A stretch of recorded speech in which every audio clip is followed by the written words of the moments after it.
In my APUSH class, we are studying chapter 28, which is Progressivism and the Republican Roosevelt, and that goes from about 1901 to 1912. And the progressivists were a very diverse and widespread group all across the U.S. They used the government as a means to rid the corrupt corporations and social injustices. And their power began in the local governments, and it slowly moved up to the state level.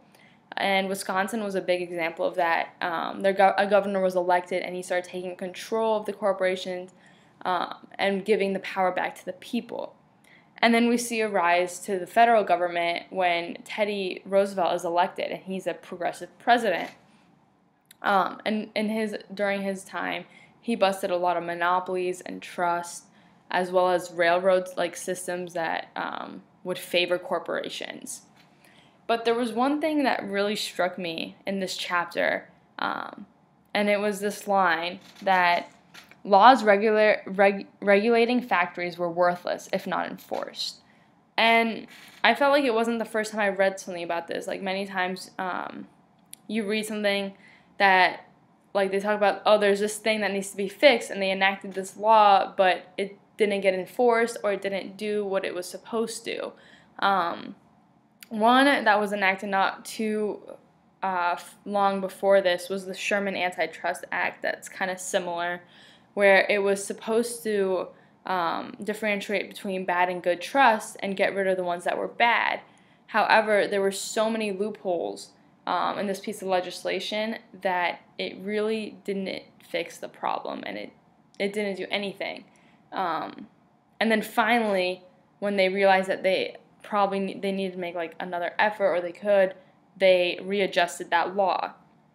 And so what happened with the factories is at the Triangle Shirtwaist Company in Chicago, there was a fire, and what the managers did is that they locked the doors where the workers worked, and they had no way to get out when there was a fire.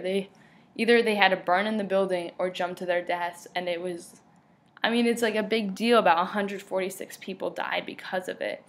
And then you have people saying, like, maybe we should have a law that will actually help these people. Like, we need to pass something that will protect the people of this nation.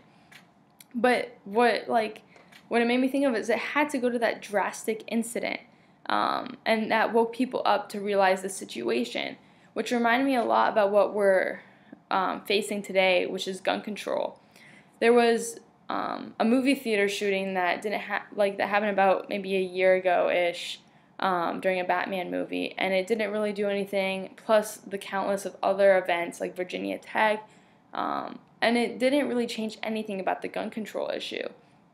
And I remember reading an AP Gov book as well about a law that was passed that was supposed to prohibit people who were like mentally ill from purchasing guns, except for at a gun convention. So essentially, the law didn't do much to keep guns out of those people's hands. And then recently, we had the shooting in Connecticut where 6 adults were shot and about 20 kindergarten children were shot. And this was like a very, very drastic event, but it had to go to this incident for the issue of gun control to be brought up again. Even though there were so many, it had to be taken to this drastic incident. And like, I don't know, it's just because like there's the Second Amendment, which is like we should have the right to bear arms. However, I don't think the founding fathers predicted that there would be machine guns that can fire like 20 rounds per second, and just the age that technology has gotten to. And then even when I talked about this feeling I had during class, someone even brought up about how even more laws that allow people to get guns have been passed, which I just thought is like kind of crazy. Like, I think we need to find a compromise between what kind of guns can be bought and what kinds can't, and better ways to know who is buying what guns, just so that something like this doesn't happen again. Because I don't know, if another shooting happens, I'm sure everything will change again, but it would have had to go to another incident. And I think it would be really great if we got to a time where our laws, instead of reacting to an incident, tried to prevent that incident from happening.